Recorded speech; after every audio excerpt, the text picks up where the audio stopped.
हम सबके अंदर परमेश्वर के रूप की झलक है, जिसके द्वारा हमारे मन में अच्छे विचार आते हैं और हम भलाई की ओर मुड़ते हैं। फिर दूसरी ओर हम ऐसे लोगों को भी देखते हैं जिनके मन में सदा बुराई और किसी को कष्ट देने के विचार ही होते हैं। बुराई तो परमेश्वर हमारे अंदर नहीं डालते हैं, लेकिन फिर हमारे जीवन में ये इतना अधिकार कैसे जमा लेती है, आज हम इसी टॉपिक पर बात करेंगे। शुरू करते हैं परमेश्वर के वचन से। परमेश्वर का वचन कुरिन्थियों के नाम पौलुस रसूल की दूसरी पत्री, उसका चौथा अध्याय, उसकी तीसरी आयत से हमने लिया है। यहाँ इस प्रकार लिखा है, परंतु यदि हमारे सुसमाचार पर पर्दा पड़ा है तो यह नष्ट होने वालों ही के लिए पड़ा है और उन अविश्वासियों के लिए जिनकी बुद्धि इस संसार के ईश्वर ने अंधी कर दी है, ताकि मसीह जो परमेश्वर का प्रतिरूप है उसके तेजों में सुसमाचार का प्रकाश उन पर ना चमके। क्योंकि हम अपने को नहीं परंतु मसीह यीशु का प्रचार करते हैं वह प्रभु है, और अपने विषय में ये कहते हैं कि हम यीशु के कारण तुम्हारे सेवक हैं, इसलिए कि परमेश्वर ही है जिसने कहा अंधकार में से ज्योति चमके, और यही हमारे हृदयों में चमका कि परमेश्वर की महिमा की पहचान की ज्योति यीशु मसीह के द्वारा के चेहरे से प्रकाशमान हो। परमेश्वर के वचन को पढ़े और सुने जाने से आशीष हो। आमीन। राजा दाऊद ने पाप में डूबे लोगों के लिए परमेश्वर के प्यार पर अचंभा प्रकट किया। ऐसा क्या है कि हमारे ऊपर उनका ध्यान बना रहता है? भजन संहिता 8वां और उसकी चौथी आयत में दाऊद ने परमेश्वर के प्यार के लिए उनकी महिमा की, और फिर उसने ये भी कह दिया कि इतना पाप है इस दुनिया में जो कि इंसान के मन में सदा ही भरा रहता है। परमेश्वर ने इंसान को बनाया दो एलिमेंट्स के साथ, एक धरती है जिससे उसने उसका शरीर बनाया, फिर परमेश्वर ने उसमें आत्मिक अपनी श्वास फूंक दी। क्योंकि श्वास को देखा नहीं जा सकता है, इसे हम कोई ज्यादा इंपॉर्टेंस नहीं देते हैं, हम शरीर पर ही ज्यादा केंद्रित रह जाते हैं। जब तक कि हमें कुछ चोकिंग नहीं होता, हमारा सांस बंद होने लग जाता, तब हमें ख्याल आता है। उत्पत्ति 2 अध्याय 7वीं आयत के अनुसार उस मिट्टी की ढेरी में परमेश्वर ने सांस फूकी और उसमें जीवन चला गया और इंसान जीवता पुरुष बन गया। और इसके आगे हम देखते हैं कि इंसान के अंदर वो अर्थली धरती का एलिमेंट है और स्वर्गीय एलिमेंट जो परमेश्वर से है, दोनों हैं, और दोनों के साथ वो जुड़ा हुआ है। जो धरती का जीवन है उसका वो शरीर के अनुसार है, और जो आत्मिक जो स्वर्गीय उसकी सोल के अनुसार है। जो उसका धरती का पार्ट है वो उसे जो कुछ इस धरती पर बनाया गया है उससे जोड़ता है और इसके आनंद और उसकी खुशियां प्राप्त करता है। जो स्वर्गीय है वो उसे परमेश्वर से जोड़ता है, जो उसकी सोल, प्राण और आत्मा के द्वारा जुड़ता है। उत्पत्ति 2 अध्याय उसकी 17 आयत के अनुसार परमेश्वर ने फिर आदम को भले और बुरे के ज्ञान वाले वृक्ष का फल खाने से मना कर दिया, और यह भी कह दिया जिस दिन तो उसका फल खाएगा उसी दिन अवश्य मर जाएगा। लेकिन उत्पत्ति 5वां अध्याय 3-4 आयत में हम देखते हैं वो फल खाने के बाद भी आदम 930 साल तक जिंदा रहा, हालांकि उसे तो वार्निंग तो दी गई थी। अब आदम और ईव को उसी दिन परमेश्वर की प्रेजेंस में से अदन बाग से निकाल दिया गया, और उनके लिए परमेश्वर ने चमड़े के अंगरखे बना दिए, उन्हें पहना दिए। इसके द्वारा जो परमेश्वर ने आदम की महिमा उसमें डाली थी वो ढक दी गई, हालांकि उसे हटाया नहीं गया, उसे ढक दिया गया, जिसके कारण फिर दोनों परमेश्वर से डायरेक्ट रिश्ता स्थापित करने में नाकामयाब हो गए। हालांकि परमेश्वर उनसे बात कर सकते थे, ये उनकी आत्मिक मृत्यु थी, जबकि उनके शरीर काफी समय तक 930 साल और उससे आगे तक जिंदा रहे। जो परमेश्वर के रोशनी की जो चिंगारी जो उनके अंदर डाली गई थी वो थी उनके अंदर ही, लेकिन वो चमक कर दूसरों को कोई प्रभाव नहीं डाल सकती थी। उत्पत्ति 4 अध्याय 3-4 आयत में परमेश्वर के साथ रिश्ता जोड़ने के लिए काइन और हावल दोनों भाई उनके लिए भेंट लेके आते हैं एक जगह, खास जगह के ऊपर। ये उनका एक कोशिश थी दोनों की कि परमेश्वर की आराधना की जाए, उनके साथ जुड़ा जाए। परमेश्वर किसी को भी कंट्रोल नहीं करते हैं, और हम सबको उन्होंने स्व इच्छा फ्री विल दी है। कायन अपने भाई से ज्यादा बेटर बनना चाहता था क्योंकि उसे वो कंट्रोल नहीं कर सकता था। उसे कंट्रोल नहीं कर सका इसलिए उसने उसको मार दिया। किसी दूसरे को कंट्रोल करने की जो इच्छा है वो शैतान से शुरू होती है, जिसने हवा को भी पाप में इसी तरह पहुंचाया।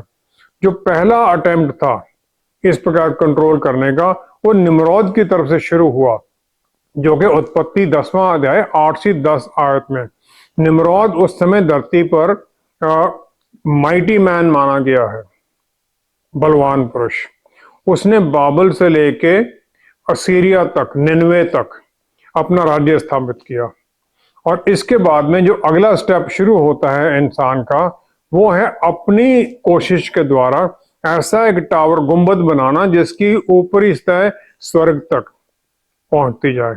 उत्पत्ति 11 अध्याय 4 आयत में जो परमेश्वर का हिस्सा था, जो उसके अंदर वो चिंगारी थी परमेश्वर द्वारा डाली गई उसकी महिमा की, वो हमेशा ये उसको उत्साहित करता है परमेश्वर की तरफ मुड़ने के लिए। हर सोसाइटी में ये है, ये चाहे कितनी भी पुरानी प्रिमिटिव हो जिनको कुछ पता ही नहीं है, वहां पर भी परमेश्वर की किसी ना किसी तरह से आराधना होती है। इंसान के मन में ये बैठा बात है।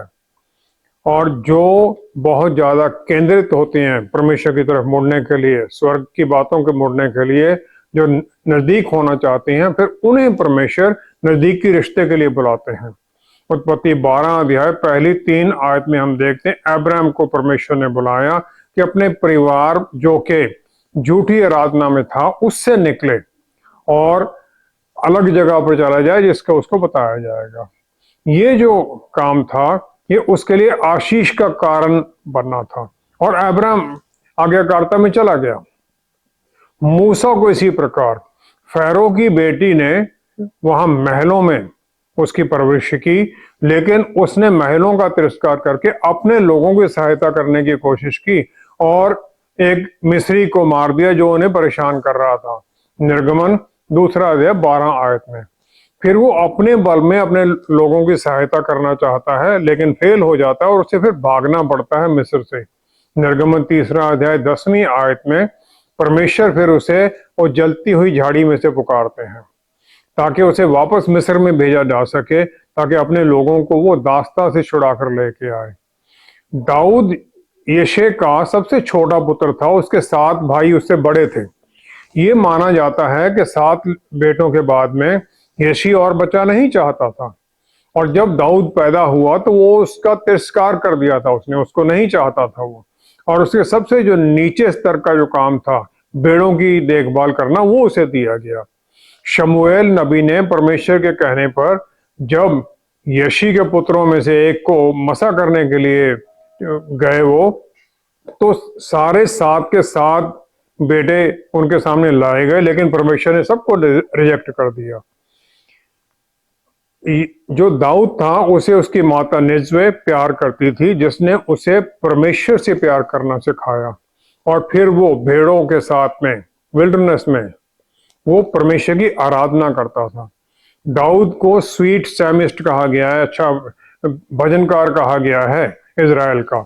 और जितनी वचन में बड़े सुंदर भजन लिखे गए हैं, बहुत उसने लिखे हैं। जो परमेश्वर के प्यार की उसके अंदर चिंगारी थी, वो उसकी माता के द्वारा उसे और बल दिया गया और परमेश्वर ने उसे आशीष दी। परमेश्वर का जो मकसद है इंसान को बनाने का, वो ये था और ये है, आज भी वही है, कि उनके साथ हमारा एक नजदीकी का रिश्ता हो। ये नहीं कि परमेश्वर अकेले महसूस करते तो हमें उनके साथ जुड़ जाएंगे तो उनको बड़ा वो होगा, नहीं। ये उनके प्यार का एक प्रगटावा है। इंसान परमेश्वर से दूर हो गया पाप के कारण, लेकिन परमेश्वर बदलते नहीं हैं। उनका इंसान के लिए प्यार वैसा ही है, और परमेश्वर अपने दया और अनुग्रह के द्वारा हमें हर तरह से अपनी जो क्रिएशन में सबसे बेस्ट देना चाहते हैं। और इसका उनकी जो क्रिएशन है उसकी एक्सेलेंस में है। इतना कुछ उन्होंने बनाया है, ये सब हमारे लिए बनाया गया है। उनके पुत्र प्रभु यीशु पिता परमेश्वर के प्यार का शारीरिक रिप्रेजेंटेशन है, और यही प्यार प्रभु यीशु में भी दिखाई देता है जब वो सलीब के ऊपर अपना कुर्बानी देते हैं। पहला यूहन्ना 4 अध्याय 8वीं आयत के अनुसार परमेश्वर प्यार है, और ये जो उनका प्यार है, उनकी महिमा और सब कुछ जो अनडिजर्विंग है हम लोग, उनके ऊपर वो उंडेल दिया जाता है। उनकी इच्छा है कि हम सब उसी अक्षर रूप में पहुंचे वापस जिसमें हमें बनाया गया था, ताकि उनके साथ फिर हमारा नजदीकी का रिश्ता और भी मजबूत होता जाए। ये सब उनकी तरफ से है, हमने इसमें कुछ नहीं किया है, हमारा कोई इसमें काम नहीं है। उन्होंने हमें चुना, उन्होंने हमें वचन दिया और हम उनके साथ जुड़ सके। ये उनकी एक आशीष है और यही हमारे लिए अद्भुत आशीष है। पौलुस रसूल ने जो मिट्टी के बर्तनों में रखे गए धन की बात की है, वो क्या है? पाप के बाद में उत्पत्ति 3 अध्याय 19 आयत के अनुसार आदम को फिर वो पता चला कि जो उसने काम किया उसके कारण श्राप उस पर क्या आता है। परमेश्वर ने उसे बताया 19 आयत में, अपने माथे के पसीने की रोटी तो खाया करेगा और अंत में मिट्टी में मिल जाएगा, क्योंकि तो उसी में से निकाला गया है, तो मिट्टी तो है और मिट्टी ही में फिर मिल जाएगा। आदम को धरती से, मिट्टी से बनाया गया था। जो हमारा शरीर है वो धरती के अलग अलग तत्वों से बना हुआ है। जब हम प्रभु यीशु को अपना मुक्तिदाता मान लेते हैं और उन्हें ग्रहण करते हैं, तो हम परमेश्वर के साथ जुड़ जाते हैं। यूहन्ना 1:12 के अनुसार उनके बच्चे होने का अधिकार पा लेते हैं। इसके द्वारा जो हमारे अंदर आत्मिक तत्व है वो प्रज्वलित हो जाता है, और जो हमारे अंदर वो चिंगारी थी वो आग बनती है, और हमारे अंदर फिर वो बदलाव लाने लगती है। जो पाप की प्रवृत्ति हमारे अंदर कम होती है, जलने लग जाती है, खत्म होती है, हमें शुद्ध किया जाता है। और जो पापों की माफी, मुक्ति और अनंत काल का जीवन है जो प्रभु यीशु के द्वारा और प्रभु यीशु में है, ये किसी को भी इस धरती पर इससे सुंदर कोई और तोहफा मिल ही नहीं सकता। यही वो जो हमारे अंदर फिर खजाना हमारे अंदर आता है, शरीरों के अंदर जो नाशवान है और जो मृत्यु के द्वारा नाश हो जाएगा, या फिर जिस दिन हमें पहला थिस्सलुनीकियों 4 अध्याय 17 आयत के अनुसार हमें बादलों में प्रभु यीशु से मिलने के लिए उठा लिया जाएगा रैप्चर के दौरान, ये हमारे साथ है। ये जो खजाना है इसके तरह तरह के एलिमेंट, तरह तरह के पार्ट्स हैं। पहला पार्ट तो ये है कि परमेश्वर खुद ही हमारे अंदर आ जाते हैं, वो खजाना बन जाते हैं, और फिर इसके द्वारा हम पापों की मुक्ति पाकर प्रभु यीशु के लहू के द्वारा जो सलीब पर बहाया गया, हम शुद्ध कर दिए जाते हैं। और वही परमेश्वर जिसने सब कुछ अपने वचन के द्वारा, अपने वचन की शक्ति के द्वारा बना दिया, फिर वो परमेश्वर हमारे अंदर आ जाते हैं, और इसके द्वारा हम परमेश्वर के साथ जुड़ जाते हैं। प्रार्थनाओं के द्वारा उनसे आशीषें मांगना, उनका बल हमारे अंदर काम करता है, और ताकि हम हर तरह की परेशानियों, हर तरह की ट्रायल्स का सामना कर सकें जो शैतान हमारे ऊपर लेकर आता है। व्यवस्था विवरण 28 अध्याय उसकी पहली 2 आयत में मूसा ने इजरायलियों को कह दिया कि तुम जब आज्ञाकारिता में चलोगे, जो बातें मैंने तुमने बताई हैं, तो वह परमेश्वर तुझे पृथ्वी की सब जातियों में श्रेष्ठ करेंगे। जब परमेश्वर हमारे साथ हो जाते हैं तो हम दूसरों के लिए आशीष का कारण बनने लग जाते हैं।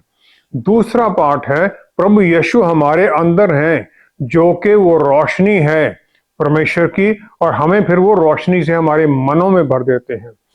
दूसरा कुरिन्थियों 4 अध्याय उसकी 6 आयत में, दूसरा कुरिन्थियों 4 अध्याय उसकी 6 आयत के अनुसार हम देखते हैं, अंधकार में से ज्योति चमके, परमेश्वर ने ये कहा, और वही हमारे हृदयों में चमका कि परमेश्वर की महिमा की पहचान की ज्योति यीशु मसीह के चेहरे से प्रकाशमान हो। हमारे अंदर फिर वो ज्योति आ जाती है जो हमारे मनों को अद्भुत आशीषों की तरफ आकर्षित करती है।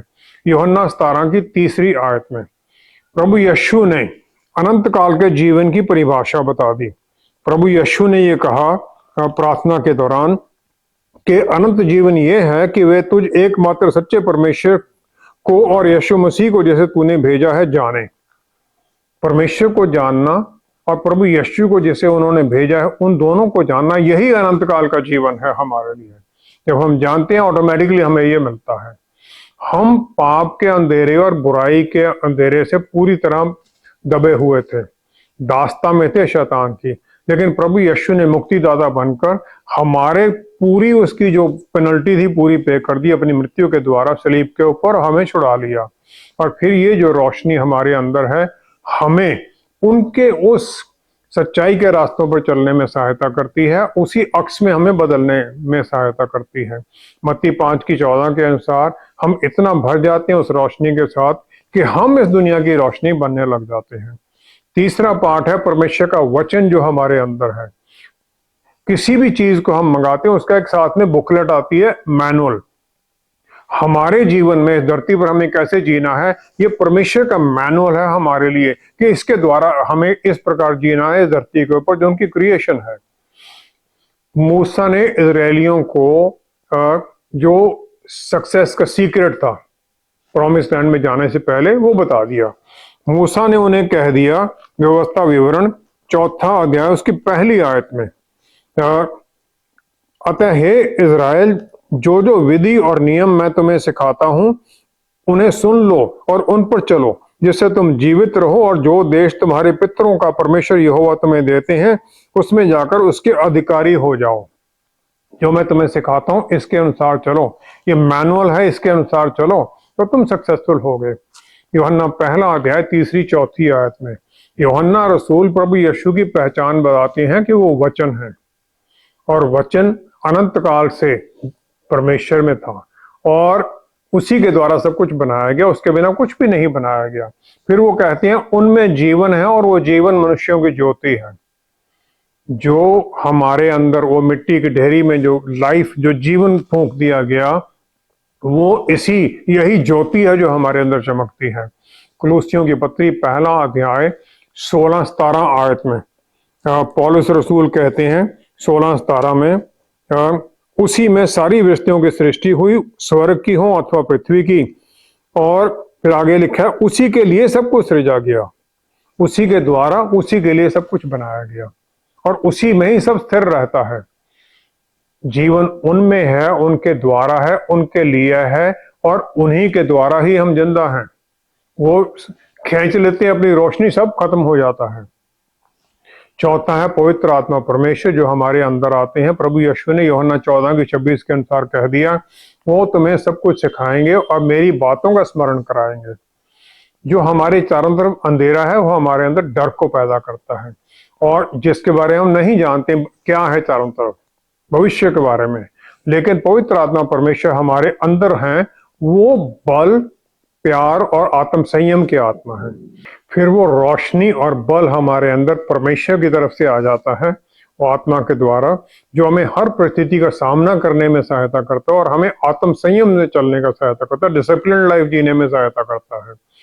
पांचवा है अनंत काल का वायदा, एश्योरेंस है कि हमारे लिए स्वर्ग में एक जगह तैयार कर दी गई है जहां हम प्रभु यीशु के साथ होंगे। यूहन्ना 14 की 2 और 3 आयत के अनुसार पौलुस रसूल ने यही हमें कंफर्म कर दिया कि हमारी जो सिटीजनशिप है वो स्वर्ग की है, और सिटीजनशिप क्योंकि वहां की है तो हमें एक लीगल राइट मिल जाता है कि वहां पर हमारा एक प्लेस है, वहां जगह है, और ये इन्हीं वायदों के अनुसार हमें ये अधिकार मिलता है और ये हमारा खजाना बन जाता है। ये जो खजाना हमारे अंदर ऐसा अद्भुत है, और ये कोई हमारे किसी कारण से नहीं है कि हमने बहुत कुछ कर दिया, नहीं, ये परमेश्वर के दया और अनुग्रह के द्वारा हमें मिलता है। जब हम प्रभु यीशु में विश्वास करते हैं, उनके साथ जुड़ते हैं, उन्हें अपना मुक्तिदाता मानते हैं, फिर जितना ये खजाना हमारे अंदर आया है, जितना हम इसको बांटते हैं, दूसरों से शेयर करते हैं, उतना ये बढ़ता जाता है। ये ऐसा खजाना है जो कम नहीं होता, जितना बांटो उतना बढ़ता है। इसलिए हमें जितने लोगों से हम बात कर सकें, जितने लोगों से इसके बारे में बात कर सकें, बता सकें उन्हें, जितने लोग इन आशीषों को पाने के लिए हम तैयार कर सकें, उतना ही ये खजाना हमारे अंदर बढ़ता है और बढ़ता ही जाएगा। हमारा यही काम है कि जो हमें दिया गया उसे बढ़ाना है। ये नहीं कि हम उसको रख के बैठे रहें कि हमने इसको इस्तेमाल नहीं करना, बस ठीक है। जितना हम इस्तेमाल करते हैं उतना बढ़ेगा, और यही हमारा काम है। क्या किसी तरह से हम इस धन को गंवा या बिना इस्तेमाल किए भी रख सकते हैं? पौलुस रसूल परमेश्वर के उस अद्भुत प्यार का एक एग्जाम्पल बता देते हैं। अफसियों की पुस्तक 1 अध्याय 3 आयत में, यहाँ लिखा है, हमारे प्रभु यीशु मसीह के परमेश्वर और पिता का धन्यवाद हो कि उसने हमें मसीह में स्वर्गीय स्थानों में सब प्रकार की आत्मिक आशीष दी है। हर तरह की आत्मिक आशीष हमें दे दी गई है। जो कुछ भी हमें इस धरती पर जीने के लिए, अच्छी तरह से जीने के लिए चाहिए, वो सब पहले ही दे दिया गया स्वर्गीय स्थानों में। और ये माना जाता है कि किसी का जन्म होने से पहले परमेश्वर एक एक बॉक्स बना देते हैं जिसमें हर तरह जो वो देना चाहते हैं उसके जीवन में, वो पर्चियां वहां डाल दी जाती हैं ताकि उसके जीवन में सब कुछ मिलता रहे। और हम ये पाते हैं जब उनके साथ हम रिश्ते में और उनके रास्तों पर चलने लग जाते हैं। बहुत लोग हैं जो परमेश्वर के खिलाफ, उनके विरोध में चलते हैं, और जो सबके लिए निश्चित है वो उन्हें मिलता रहता है। हालांकि ये है, हम के लोग बुराई करते हैं, उन्हें बहुत कुछ मिलता है, और लेकिन हमें ये पता नहीं कि उनके अंदर दुख कितना है, क्योंकि वो किसी को नहीं पता होता है, तो सब उसके अंदर ही चल रहा होता है। कुछ ऐसे ही लोग हैं, यूहन्ना या पौल या पतरस रसूल जैसे, जो सब कुछ जो निश्चित किया वो पा लेते हैं। आम विश्वासी मेरे ख्याल में 50 से 70% तक ही पहुंचता है। हम ये मिस क्यों कर देते हैं? मत्ती 28 की 18 आयत में जी उठने के बाद प्रभु यीशु ने कह दिया, धरती और स्वर्ग पर सारा अधिकार मुझे दे दिया गया है।